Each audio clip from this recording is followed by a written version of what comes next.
we go on the Friday edition. Mr. Irrelevant, Alex Strouf with you. JOSHY DiMaggio will appear at some point. Not here yet. Will Summers has the day off, so it's just me and Hunter for the time being. Hunter Vaughn with us, running the show as always, back at the Everlight Solar Studio in downtown Madison.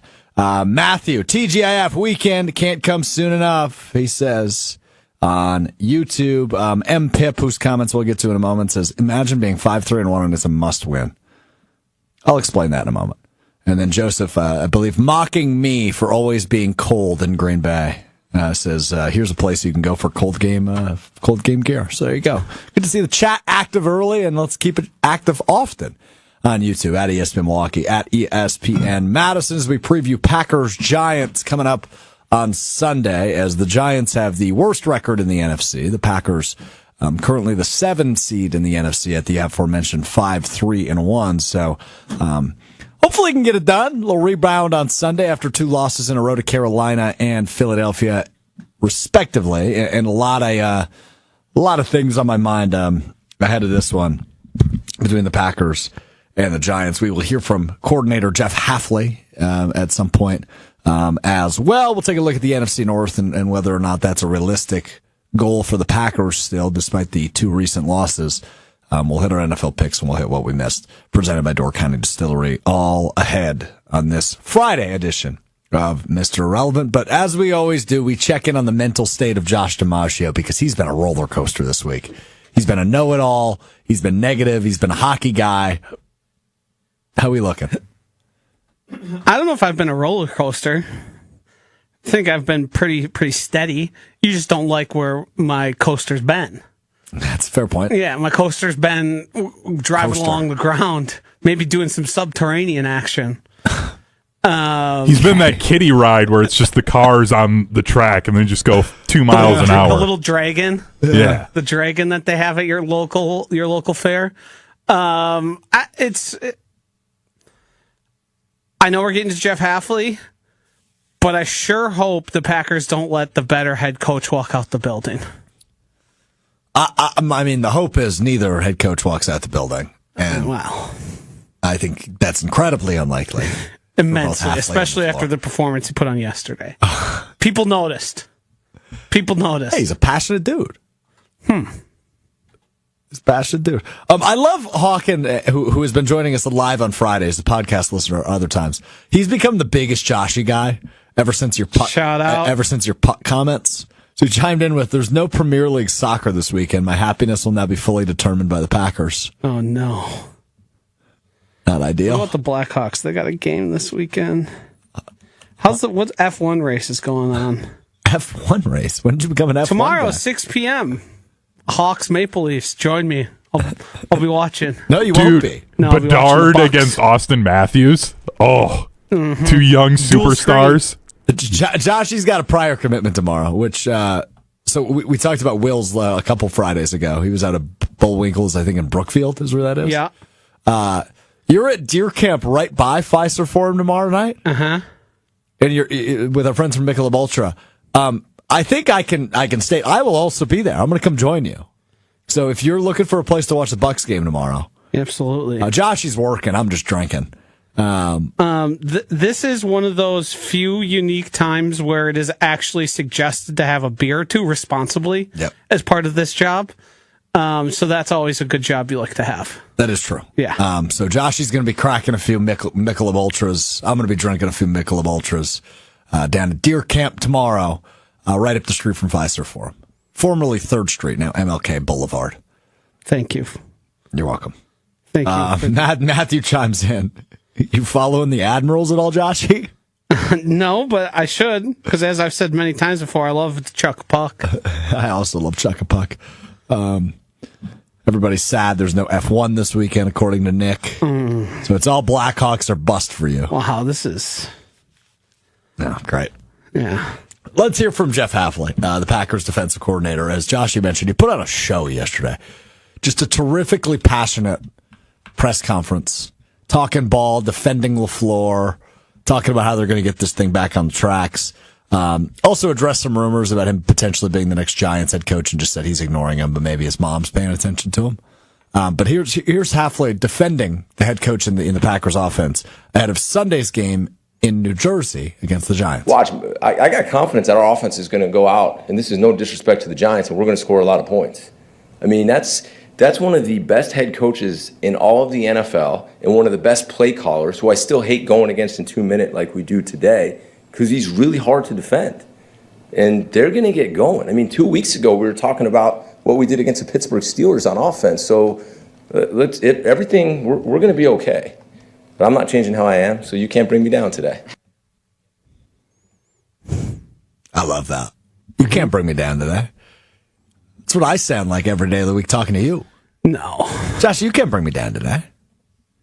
I bring you down all the time. I don't think you do. You also get way more upset when Josh tries to bring you down. Hafley was like, you can't do it. You can't phase me at all. And I actually believe him. I don't believe you when you say that, Strouf. Yeah. It's not phony. I'm feeling a lot better about the Packers today than I have been all week. Oh, wouldn't you know it? Yep, game's getting Josh, closer. You're not gonna bring me down. Yeah. Josh, you're not going to bring me down. Here we go. I'm feeling good. I think this is the turnaround. This is the moment that they prove who they are. I don't know about all that, but I think it's just a good opportunity to prove, hey, maybe we don't suck as much as some people think we do, including our own fan base. And again, look, the Giants aren't a good team. They have the fired coach theory at play, which I think we all believe in. Right? A team gets up after they fire their coach. This is their first game since firing Brian Dable. But I am really excited to see what the offense does this weekend, good or bad. Because if it's good, then okay, I think we can go. Okay, whew. Glad we're out of that. Heading into a lot of divisional games. A win would do that for you? A good offensive performance would do that for me. Yeah, I guess that's a stupid question by me. Yeah, like this is the Giants defense that gave up 40-something to the Cowboys. Like, of course, you would hope that they can. If they don't, it's really, really bad. Packers defense gave up 40. The amount of information required from you to be back in would be like, hey, they scored 24 points. They're back. No, I think I probably need more than 24, but let's try that answer again, but without lying to the Mr. Relevant Army. 24 might do it. So confident. No, here's the thing though, because I want to make it very, very clear, because I think I played that Hafley clip on purpose because he's right.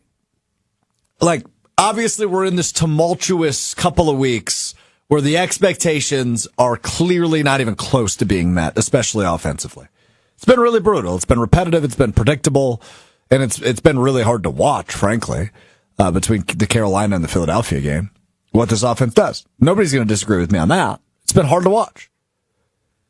But to do the thing we've done this week, which is reactionary, and I get it, it's Matt LaFleur in the hot seat. Should Matt LaFleur give up play calling? I get why we do it, because whenever you're making a case like that, right? Whenever you're suggesting a change should be made, and I think a better example to use for this would be the Wisconsin Badgers. When fans are booing at Camp Randall and chanting "Fire Fickle," it's not because they hate the Wisconsin Badgers or they hate the University of Wisconsin. It's because they have higher expectations for their teams, and we have higher expectations for the Packers. So to do the LaFleur conversation, sure. I don't think he should be fired in season. If you're going to make a change, make it at the end of the season. Make it at the end of the season. And we can evaluate with 8 more games to go, whether or not that's a good decision. Hopefully more than 8 games to go. But what is very, very, very clear to me is the last 2 weeks have gone stale, predictable, and ugly offensively. But I, personally, am under the belief that Matt LaFleur is better than that. I believe he is what Jeff Hafley just called him. One of the best head coaches, one of the best play callers in the National Football League. The last 2 weeks have certainly not been his brightest days, by any means, by any stretch of the imagination, have not been his best days. But I think he is better than what we've seen the last 2 weeks. And against a pretty bad team who's down and out and outside of their front four, does not pose that great of a challenge defensively. It's a good opportunity to let Love sling the pill a little bit. Now, I'm worried about the offensive line. Everybody should be. And it's very clear Matt LaFleur is worried about the offensive line. But you've got to get to a point where your 5 are going to be your 5, and you've just got to go. And if you can't get the run game going, then utilize Love. Throw the football. Intermediate stuff that you've kind of gone away from the last few weeks. He's better than this. And I don't think you can argue with that. LaFleur is better than what we've seen the last 2 weeks. I don't think the league is necessarily caught up to him, like maybe I said on Wednesday.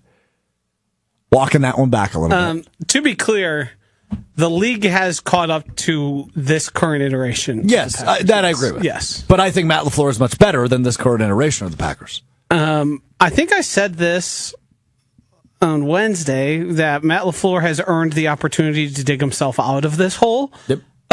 But all of these points are counting against him right now. And if he doesn't turn things around quickly and, to be frank, pretty drastically, because I think a 7th seed and a one and done in the playoffs probably makes his job real tough hard to keep. Yeah. I think winning the division or winning a playoff game, he's back. I would say this, and for those of you that haven't watched yet, it'll be up in the Irrelevant feed this weekend too, on the podcast side. My conversation with Jason Wilde about this on Weekly Wilde, I thought he brought up something I hadn't thought about yet, because you don't see it super common in the National Football League, but I think this could, let's say that is what happens, Joshi. 7th seed, they lose in the wild card round. That's their season. I think there is a situation in which Ed Policy goes to both Goody and LaFleur and says, hey, I'm not giving you long-term extensions. I'm just going to give you one more year. So next year isn't a lame duck year. It's more an audition year, which in theory is that this year. Sure.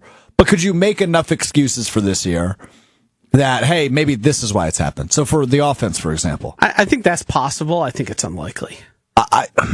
Because to me, what would happen for them to be in a spot like that would be like, there's pretty good games, some bad games, some disjointed still, and then...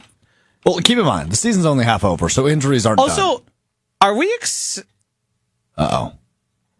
You stopped, which makes me nervous. If Matt LaFleur got a 1-year extension, but UNC came calling with $12 million a year, and hey, we'll hire a GM to do all the stuff, the recruiting, we just sort of need you here, and we need you to turn around this program, you're going to have access to free jets, et cetera, et cetera. No. UNC as in the University of North Carolina? Or fill in the blank of a Division I college with a lot of money. For LaFleur? Yeah. No. Little dismissive. There's only 32 NFL jobs. And that's a lot prettier than a college job these days for somebody that hasn't been a college head coach before. Little dismissive. If the conversation is between, can I get a long-term contract that also comes with a massive buyout that you have to pay me if you want to fire me, that's going to last the next 7 years, or be in this limbo with an opportunity to then later return to the NFL if I had the opportunity? I think it's unlikely. Also, I don't think it's that unlikely. For how much people say college football it's turning into professional, like, it really isn't that different than the NFL now. So if you have a GM that can handle the recruiting... Different. But if you have a GM that can handle the recruiting, I don't think it is much different. I think a school like a Michigan, a Texas, a big time brand, I think he would pull the trigger and do it. Can we just acknowledge how dumb of a conversation this is? What are we doing right now? But I think there's a real world chance where this happens. He hasn't coached in college football in like 20 years. When was the last time Bill Belichick coached? But Bill Belichick couldn't get a job in the NFL. And Matt LaFleur colleges do weird things, there would be like 10 NFL teams were lining up. Yeah. He would stay in the NFL. Yeah, but if it was a 1-year contract extension or go somewhere else, how are you saying he's absolutely not going somewhere else? Guess what Matt LaFleur doesn't have to do in Green Bay? He doesn't have to say, hey, Jordan Love, I'd really like you back next year. Hey, Jaden Reed, I'd really like you back next year. Hey, Josh Jacobs don't do that. Yes, they do. No. They have to in college. No. You're recruiting your own players 24/7. That is handled with your staffing. Regardless. Wait, you don't think this is bananas? You don't think Nick Sirianni is recruiting AJ Brown right now? AJ Brown's losing his mind because he's not getting enough touches. They've got to try and figure out how to keep him happy and keep him engaged this year. Not any different than a guy that's currently on Wisconsin that wants to transfer. Trade deadline's gone, bro. Where's AJ Brown going? Home? Okay, and then at the end of the season, he would potentially be able to leave. He could check out on this year the same way a transfer could, and then the season is done, they transfer. Kind of sounds the same. We've been through this with AJ Brown. We've been through this with AJ Brown. They won a freaking Super Bowl, for God's sake. Enough. What is it? Enough what? What are you so apoplectic about? This is ridiculous, is what I'm apoplectic about. It's ridiculous to spend time on this. It's ridiculous that you are not considering the options of a realistic situation that could happen with a head coach whose stock is as low as it's ever been. He's never been thought of worse. But Joshy. So to treat us like we're morons, you're the moron. Joshy. Moron. Yeah. I'm not the moron. Wrong. Yeah. Moron. Yeah. Moron. Yeah. Wrong. Good, Josh. Yeah. Again, I would say, if Matt LaFleur was fired at the end of the season, there would be multiple NFL teams. The Giants would hire him tomorrow. Yeah, but who says he wants to go to the Giants? Who would want to go to college? A guy who wants $50 million guaranteed and a $70 million buyout. I think monetarily he's doing just fine. This is... And all the guys who leave your favorite team because they get a bigger contract elsewhere, why did they just stay because you're doing fine monetarily? I would put my life savings if you got on Matt LaFleur not going to college sent football. To Bismarck, North Dakota, but you made 7x what you do here, but no one watches your show, you wouldn't go do it? I don't know about all that. Bismarck, North Dakota sounds pretty awful. 7x. You're gonna look your dog and your girlfriend in the face, say, hey, we are about to have our lives changed forever. And you would say, no, keep me here. I need to do what's right for me. I love Milwaukee. Yeah. I love Wisconsin. Bismarck, if you're offering 7x, I'm there. I want that on the record. Strouf, Craig Counsell also loved Milwaukee. Yeah. It's fair. But it's just not the same. It's not the. He went from MLB team to MLB team, which is what Matt LaFleur would do. That's what you think.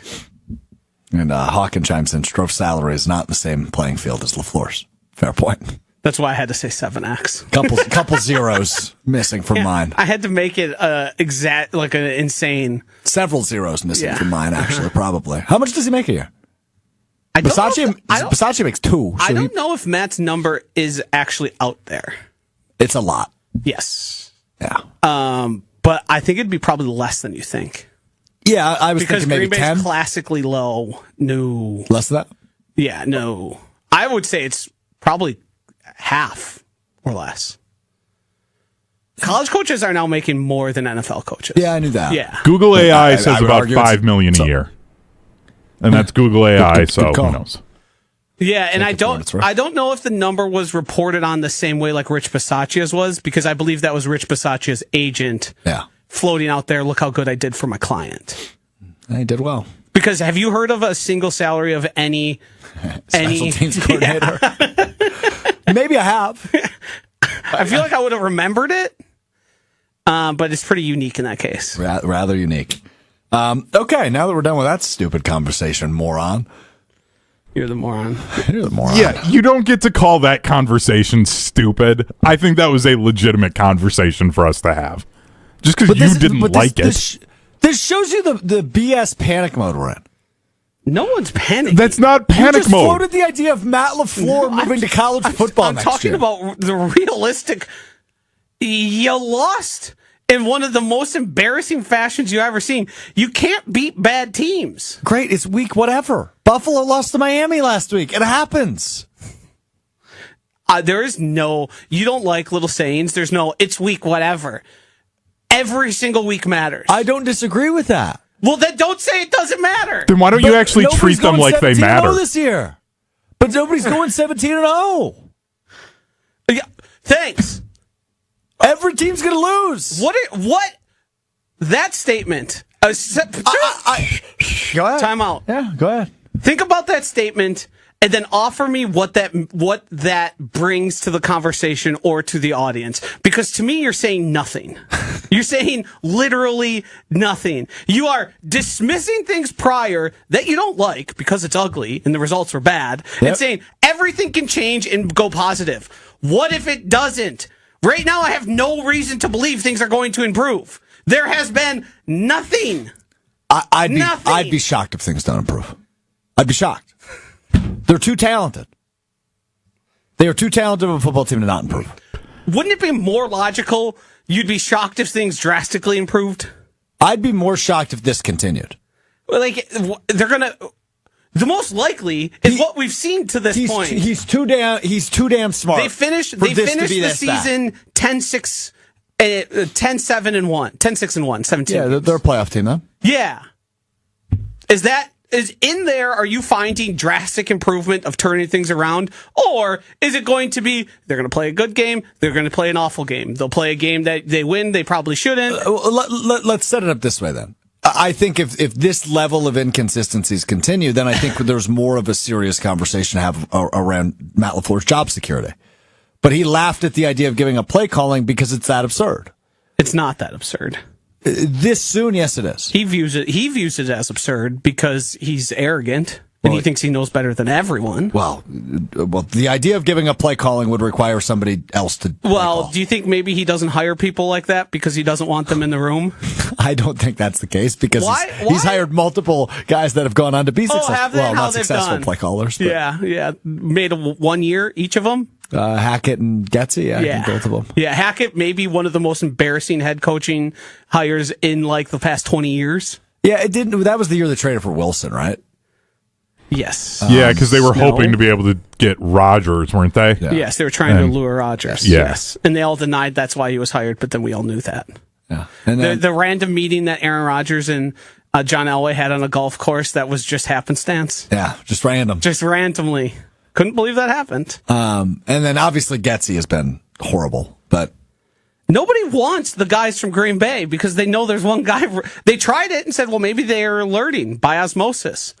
And have you heard of any of those guys even getting looks? Well, no, but I mean, not recently. I mean, Hackett was in New York as recently as last year. Well, and Getsy was in where? Was he in Vegas last year or was he back last year? Let's be honest about why Hackett was in New York. Oh, Rodgers, of course. Yeah, of course. Yeah. But why would he get looks if, I mean, he got looks. He got hired. Wasn't he hired late in the process because there was... I think it was Aaron a late. Rodgers called him in. Yeah, I believe that was a late. Don't get me wrong. I imagine Rodgers called that shot, but it still defeats your point. He got looks and got hired. No, it doesn't, because Aaron Rodgers hired a personal lackey like he did with Alan Lazard and Randall Cobb. People nobody else wanted who came there. Sure. Yeah. Still counts. That's the result. Hired or not hired? And then he was instantly fired.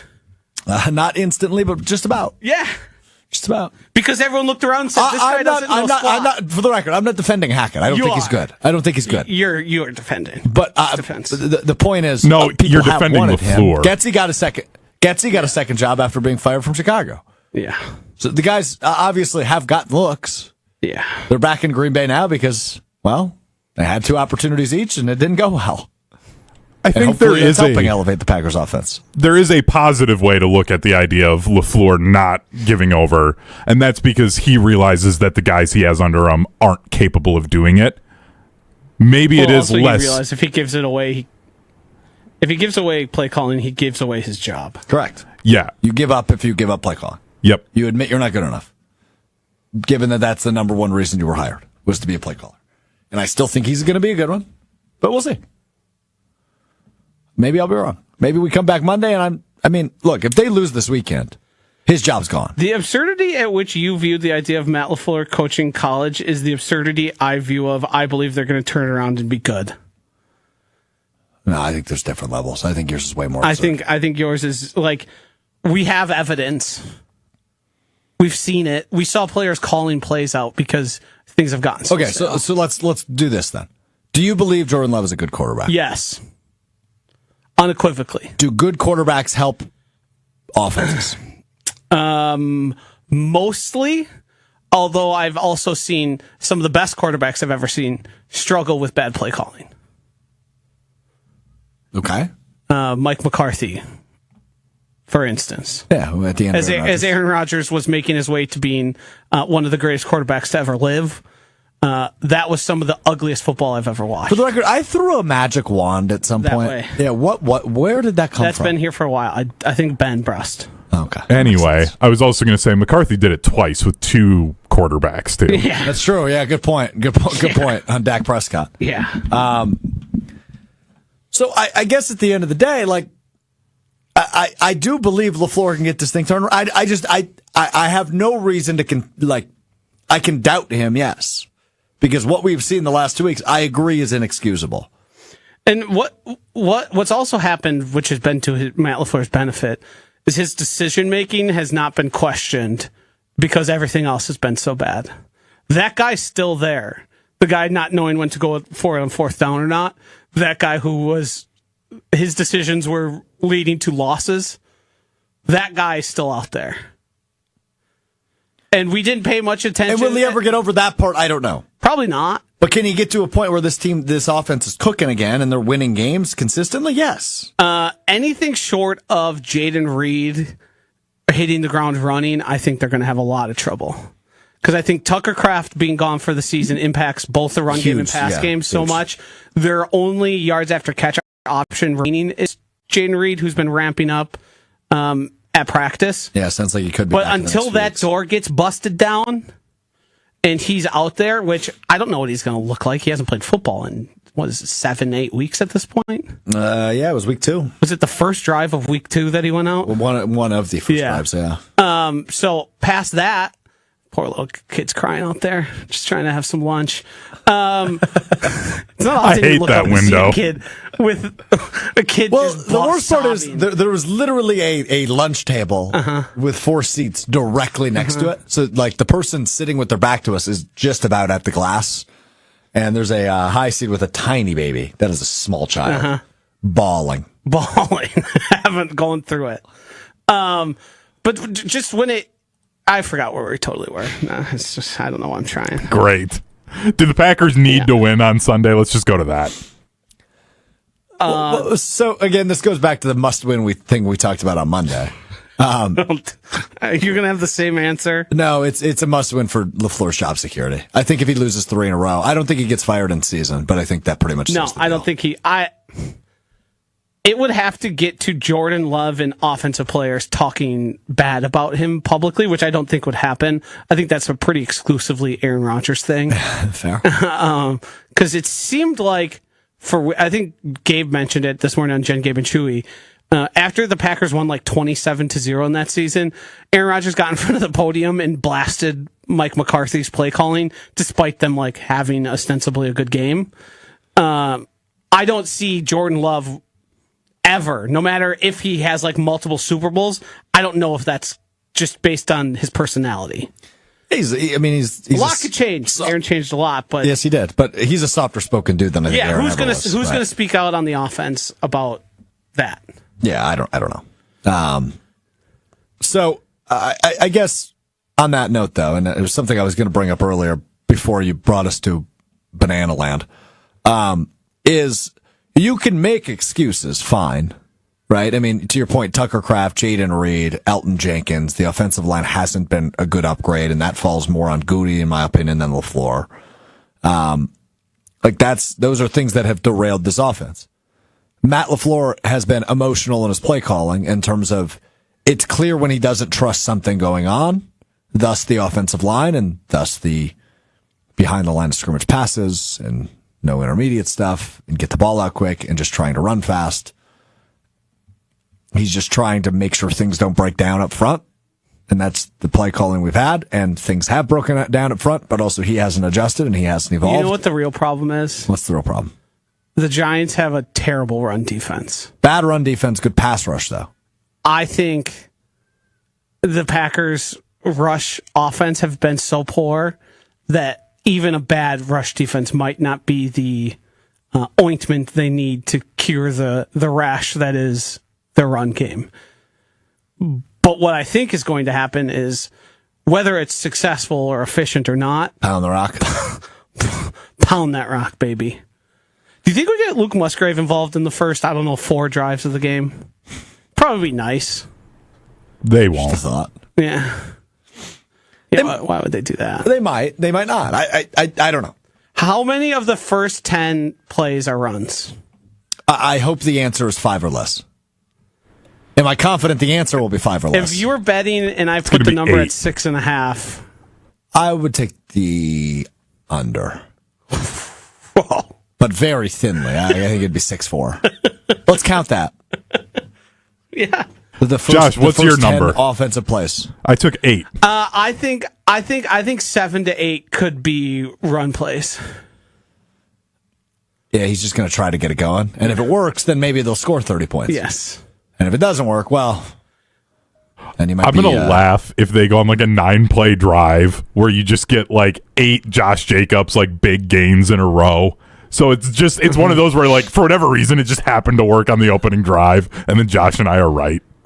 First play of the game is almost certainly going to be a pass, though, because he's heard it. So he's going to mix it up. Yeah. This will be when they do the Christian Watson down the sideline. And then it's going to be 2nd and 3, and he's going to run. And it's going to be 1st and 10, and he's going to run. And then it's going to be 2nd and 7, and he's going to run.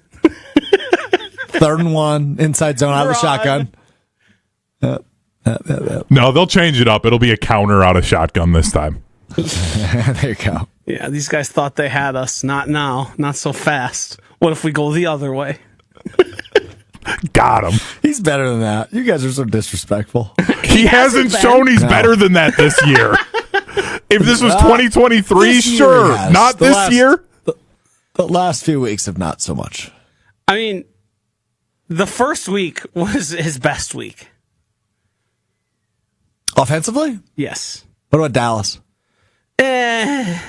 We have to grade on a little bit of a Dallas curve there. There's a curve, for sure. Yeah, they have the worst defense in the NFL. Yeah.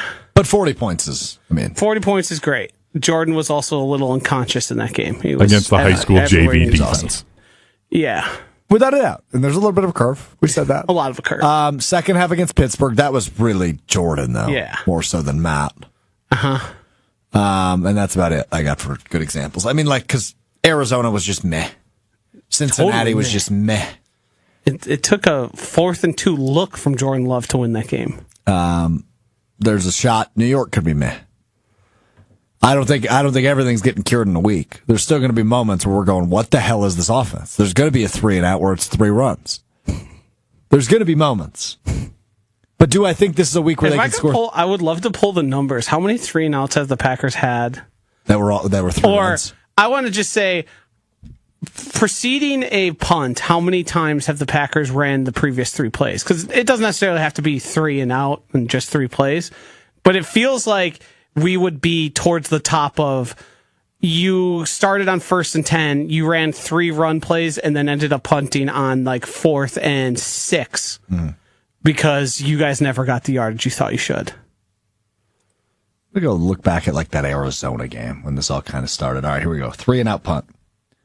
1st down, sack. No, excuse me, I have this backwards. 6-yard run by Love. 2nd down pass to Emmanuel Wilson. 3rd down sack.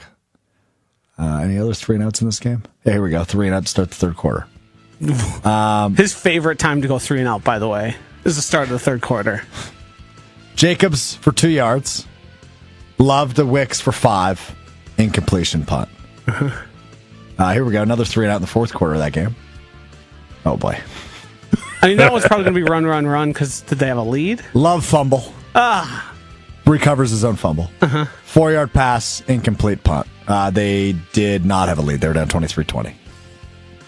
And that was their only 3 and outs of that game. So, yeah, maybe we're making it out to be a little bit worse than it's been, because obviously they didn't punt in that Carolina game, which just makes it all that much more frustrating. Yeah, improbable.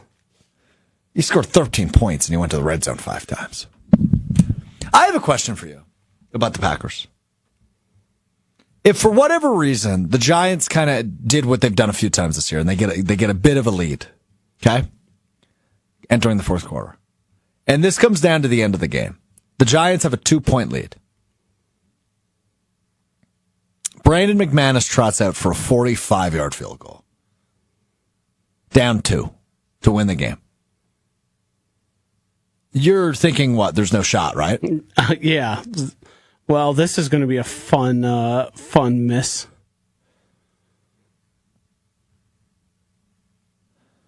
Maybe we do stink. 35 minutes into the show, we finally got there from him. What is it about the Packers having to learn everything the hard way? Well, the kicker thing, I mean, it's just... Yeah. But it's preposterous, frankly. The Nate Hobbs thing, and then remember when they weren't starting Zach Tom and were trying out guys whose names I barely even remember?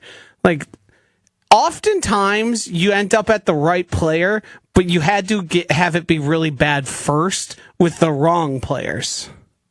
Stubbornness, draft position, financials, right? Like, I mean, Valentine's the other screaming example. They've tried to replace Rasheed Walker, and luckily they've just let him win his spot. This year he didn't really win it since he wasn't really competing. But, I mean, Valentine's just 3 times the cornerback of Nate Hobbs. And the saving grace, and I don't mean this literally of celebrating injury, I mean is for Carrington Valentine and the Packers defense was Nate Hobbs not physically being able to be out there. Yeah, I mean, it made it right. Because they benched him, he played 4 snaps, and then a week later, his snap count went way up, and then he got hurt, and then now it's all Carrington Valentine. I'm curious from the MIA, who are with us on YouTube at ESPN Milwaukee, at ESPN Madison, what do you believe the result of the game will be? Do you think the Packers win big? Do they narrowly win? Do they lose on a heartbreaker? Do they just not show up? Like, what are you feeling about this game against the Giants? Here, let's power rank most likely outcome. And it's narrow win. Packers blowout is the top. Yep.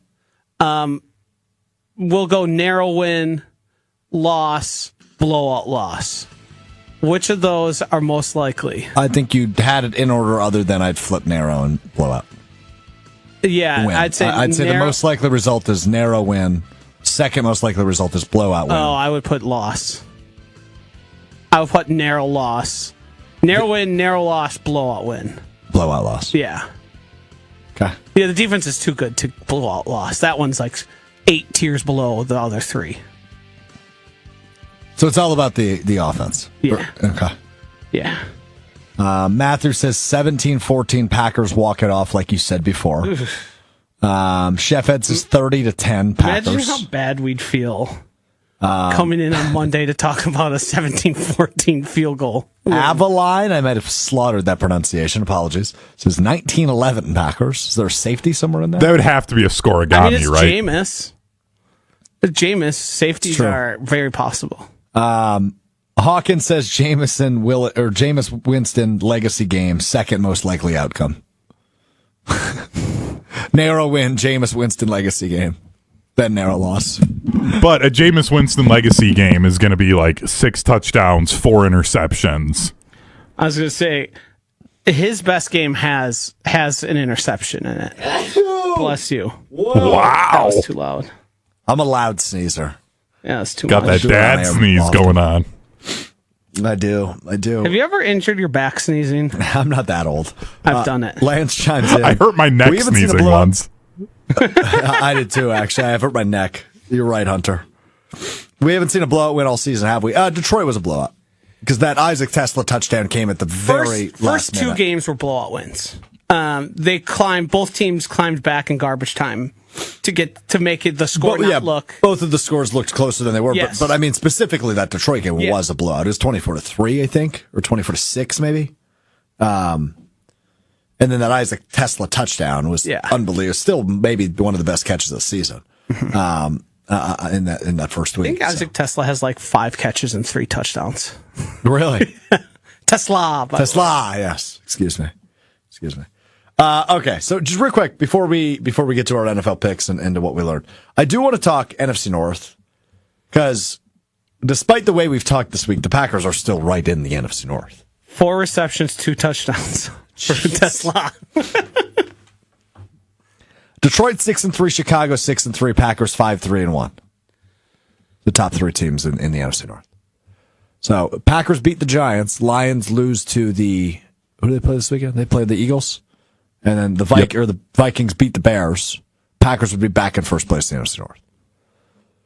Despite how things are trending and how they've been going, Joshy, do you view the Packers still in contention to win the NFC North, or do you think that is Detroit's division to lose? I think I have to be literal about it because I don't think the Lions are as good as they were last year, which makes them susceptible to dropping a game and the Packers possibly winning 2 against them, which then everything changes in terms of what the division looks like. I do think the Bears are going to return back to earth. So I still think there's a chance. I'd say it's less than a chance than I would have thought it was 3 weeks ago. But yeah, the NFC North is good, but the Lions are not as good as I thought they could be. I agree with that. And it's fun to look at sportsbooks. I'm looking at Potawatomi Sportsbooks, our friend over there at Potawatomi. There's just no respect for the Bears, which makes me giggle, despite being 6-3. They're plus 700 to win the division. Packers are plus 175. Detroit's minus 125. Yeah. So it's still close. Yeah, and it tells you how many division games all the teams have left, and then the Packers having one up on the team they view as the favorite is, in the head-to-head matchup, one up on them. I think is sort of that's how it's. So I'm pretty much in line with how the odds say it there. Well, look, after this week, things get very interesting for the Packers. They host Minnesota next Sunday. They go to Detroit 4 days later on Thanksgiving, and then they return home on December 7th to play Chicago.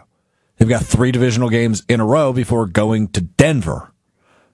Which is not an easy place to play / not a bad team, right? Denver's in first place in the AFC West right now. Sneaky, what are they? 7-2? 8-2? 8-2. The quietest 8-2 team in the NFL. Does that make New England the quietest 9-2 team in the NFL? Yes. Well, I feel like everyone's talking about them now. Everyone's talking about national Drake television. National television win last night. Drake May the betting favorite for MVP. Here's something, and this isn't talking about fantasy, my team specifically, but I had something happen which is the most unique and interesting. I executed a trade for Travion Henderson. Okay. It was only a couple minutes before the trade deadline in our league. It was set wrong a Wednesday randomly at noon.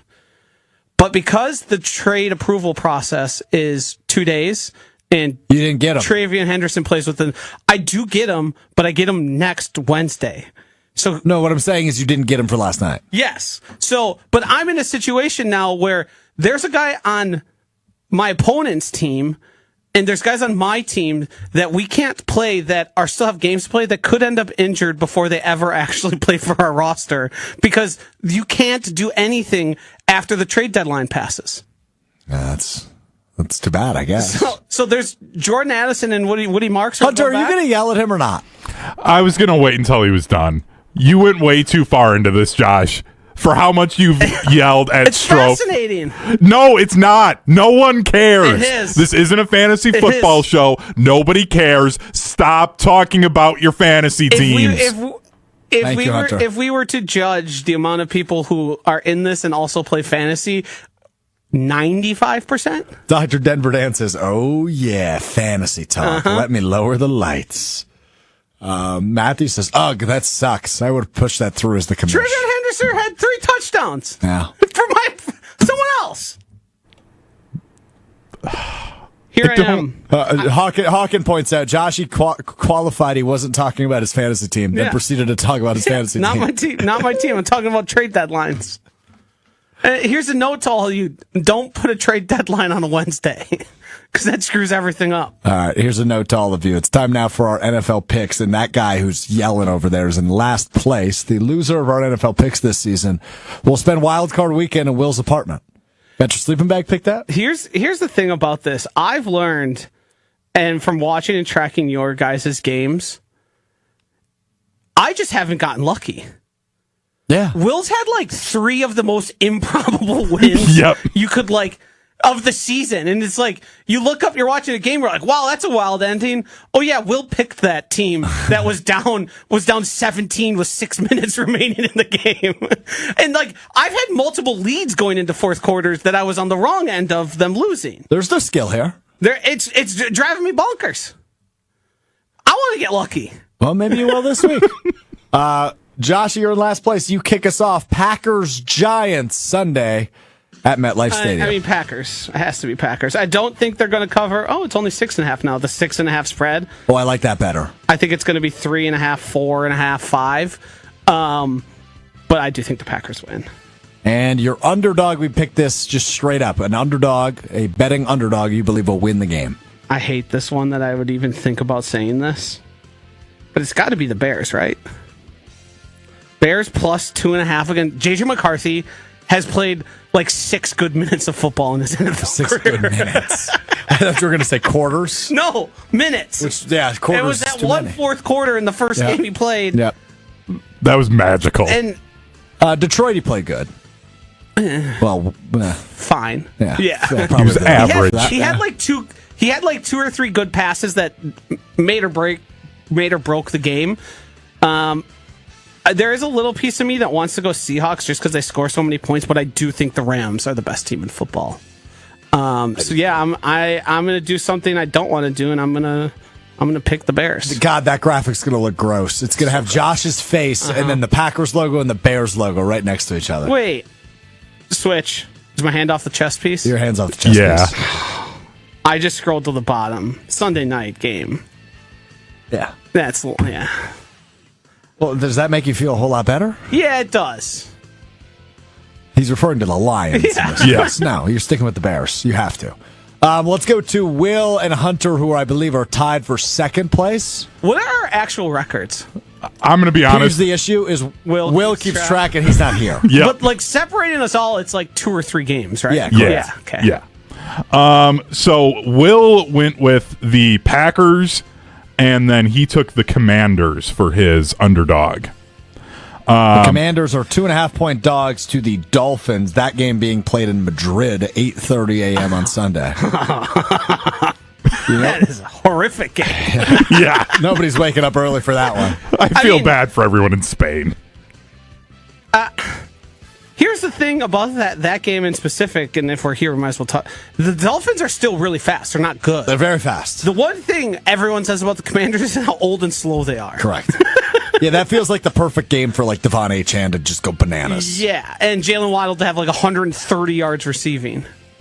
If Tua can stay upright, yes. But with the way Will's luck has worked, Bobby Wagner's going to have a strack and pick it up and run it in for a game-winning touchdown. Mariota's going to look like he was in college again. Yeah. I'm going to go with the Packers as well. And then I've been bouncing around between a few. I'm going to take the Broncos being 3.5-point underdogs at home against the Chiefs. God, this is a great slate this weekend. Broncos over the Chiefs for Hunter. I like that pick. It was one of them I was looking at. But just real quick, listen to some of these games this weekend. Noon on Sunday, Buccaneers, Bills, both teams 6-3. In the NFC North, Bears at Vikings, 6-3, 4-5. Just an interesting game. Chargers, Jags just always brings something weird, if I'm not mistaken. Didn't they play in a playoff game and Trevor Lawrence blew a big lead? Or was it the other way around? Was it Justin Herbert that blew a big lead? I thought it was Justin Herbert blew the lead. Somebody blew a big lead. I'm pretty sure Justin Herbert blew the lead because then Colin Russo, friend of show and known Jags fan, was blowing up my phone about Trevor Lawrence having the comeback. I think that's how it went. I think it was the other way around. It was Jags 31, Chargers 30. Yes. This is the game of the week, 3:05 on Fox on Sunday. It's Seahawks at Rams, both teams 7-2. Awesome game. Chiefs Broncos is interesting at 3:25 CBS. Yeah, the Chiefs problem with that 5-4. one, it might be a slop fest and boring. It might be, but Chiefs need a win. I mean, if they're 5-5, that ain't looking pretty in the AFC, which is good this year. Sunday night game is Lions Eagles. Really good slate of football. I mean, we had stinkers the past 2 weeks. Yeah, we did. Yep. So, Major stinkers. I just want to see Packers-Eagles was some supposed to be games the on saving national grace. TV with some actual scoring. That's all I want. Yeah, that'd be good. That'd be good. Had the Packers and Eagles played the ugliest game this season? That Thursday night game this week. Defense. Yeah, true. Yeah, I mean, we're getting to the point of the season where the good teams who knows they're playing the bad teams that like traded assets and are in turmoil, they're going to do the bare minimum to win games because they know the other side, more than being bad, they're also like defeated and quitting. Yeah. For my dog pick, I'm going to go with a team that just seemingly can't win despite being a good team, I thought. I will take Carolina to beat Atlanta. Atlanta's 3-6. They can't win. And they're somehow 5-point favorites at home. Yeah, down to 3.5 okay. here on ESPN.com. But the Panthers 5-5. They run the ball well. I got the Panthers as my underdog pick this week. Former Packers opponent. So there you have it. Former Packers opponent. Great. Why did you say it like that? There's just sometimes, Strouf, I don't understand how your brain works and why you would think that's the best way to say that. Former opponents. They're all former opponents at some point. That's a good point. I meant specifically this month, but Okay, still, what does that do? I got to be honest, guys. I've had a long week. I've had a long day. Woke up bright and early to go to the airport this morning. Tired. All right. Time now for What We Missed, What We Learned. That is presented by Door County Distillery. Locally produced, handcrafted, award-winning spirits made locally in beautiful Door County. Whatever you need for your Thanksgiving party, gathering, holiday. Friendsgiving. You doing one of those, I hear? Next weekend. You hosting? Yeah. Uh-oh. You sound thrilled. Better have the bourbon from Door County Distillery ready to rock. I might need to go up there and take like the jug. You know the things they showed us with what am I looking for here? A barrel? Yeah, barrel. Bring a barrel down. You would need to go all the way to Door County for that, but you could also just go to a local retailer, find a bottle of the bourbon, or the brandies, or the vodkas, or the gins, or the rums. How many bottles are in a barrel? A lot of them. A lot of them. I'll get that number here for you in a second. No matter where you are, Milwaukee, Madison, Stevens Point, Green Bay, or right in Door County. Door County Distillery's got you covered. Wherever great booze is sold, check out their website, doorcountydistillery.com. Find the retailer nearest you and elevate your cocktail experience and your Friendsgiving. Joshy, looking at you, buddy, at doorcountydistillery.com. Hunter, have you looked at this number yet? Which number? How many? So I'm going to take that as a no. Yeah, how many bottles of whiskey are typically in a barrel? Oh, no. Is this a guessing game? Yeah, I want the chat to guess too, and no cheating, chat. How many bottles are typically in a barrel of whiskey? It's going to be a Price lot. is Right rules. So I can't go over? Uh-huh. Okay. I will put my guess in at... I'm going to go 50. 50. I'm gonna go 125. So we can end this. It's 267. Whoa! Yeah. You have a hard time with dimensions, huh? Not your game. Brett says 65. Avalon says 54. Joseph says 83. Guys. Matthew says 75. Imagine a barrel and then imagine a bottle. Dump it into the bottom. Does it even fill the bottom? Hawkins says 72. PM is going to be our winner. 200. No Price is Right rules, right? What'd you say? 267. Oh, okay. Yeah. PM going to be our winner. Guys. A lot of wow reactions are flying through the chat right now. The shocked face. I don't know if they're just humoring us or if everyone really thought like you. Imagine pouring out into a bucket 50 bottles. Does that seem like you like? That's a lot of bottles, Josh. It is. Yeah, but think about how big a barrel is. Okay. The Brewers literally have an alternate mascot called Barrel Man because you could put a barrel around a human's chest. 50 PM bottles. It depends on the barrel size, but it's a lot of whiskey, to Josh's point. It is a lot of whiskey. And it depends on the aging and, how, there's a whole bunch of things in there. But typically the number I see here is... I hate it here. All right, we got to go. Green Bay, Phoenix, 1 win on the season against a D3 team, and they're counting it on their schedule. That's what we missed. Don't miss our Doug Gottlieb conversation. It's a good thing he's helping you out and getting some wins and buzz behind his team before that goes live. Goes live tonight. ESPN Wisconsin Coaches Week continues. ESPN Milwaukee on YouTube. My conversations with Marquette, Shaka Smart, Milwaukee's Bart Lundy are out. Doug Gottlieb comes out tonight. Greg Gard tomorrow. And the radio version will air for the first time. What time is that tomorrow, Josh? 11 or noon? 11 to noon, I believe. Yes, on ESPN Milwaukee, ESPN Madison as well. So forgive me, I don't know much about ripping basketball. How much of ripping basketball is just simply guys who decided they wanted to continue playing basketball? Well, it's D3, so they still get recruited. Do you think everyone on that team was a starter on their high school team? Yes. I've seen Ripon play. They played Oshkosh. Those guys were all guys that started on their high school teams. They aren't bad, but they're also not great for D3 hoops. It's not like they beat a WIAC team or something like that. Yeah, the fact that they're counting that as a win is bad. Shout out Nolan Minnesali, though, Marquette High School grad, dropping 20 points on the Phoenix in the W. They got a kid from Crivets on their team in Ripon. Know where Crivets is? Yes. Way up north? Near Door County. Good stuff. Right. Also, since we're on high school, the Whitefish Bay High School, have you heard about this? Yes. This is an awesome story. So great. I know what you're talking about. They were 3-6. Yeah, I've read all about it and was fascinated. 3-6 regular season football team, but because of the new way they determine seeding, that team got in because they play in a really competitive, good conference. Okay. Previous iterations, this team would have never been in the playoffs. Yep. They've now won 3 consecutive games and have a chance to go to state tonight. Yep. What division are they in? Are they 2? 1 or 2? They're geez. Now I'm trying. It's 3 or 4. You guys were arguing about who was telling the story. You don't even know what division they might qualify for staying in. So anyway, this is also, if they make it, they would be the first 8 seed to ever make it to Camp Randall. This is the furthest they've ever gone in school history is playing tonight. Yeah. Wow. Yeah. So awesome story.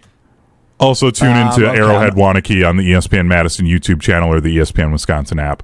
I'll be on the call for that Whitefish game. Bay is an 8 seed in Division 3 taking on 4 seed Reedsburg tonight. So either a 4 seed or an 8 seed is going to the state championship game next week. And I believe I was reading a story about an 8 seed making it to state is even less probable than a 1-16 in the tournament. Yeah, that makes sense. Well, because you have to win multiple games, right? Yeah. They won their opening round game against the 1 seed New Berlin West 31-7. That's a good program right there. Yeah. Wow. Fascinating story. Yeah. So, shout out to Whitefish Bay. Especially on these airwaves, we were extremely critical of the WIA. Remember last year when they just accidentally put the wrong team into the... Oh, yeah. But hey, they did something right. They got a good team in there that is making great news. Fun story. Shout out to them for doing something right for once. I love it. All right, that will do it for us. We'll talk to you Monday after Packers Giants. Green Bay game day gets the party started 9 a.m. on Sunday. I will talk to you then on ESPN Wisconsin. Thanks, guys. Bye-bye. Have a great weekend. Make decent decisions. Peace.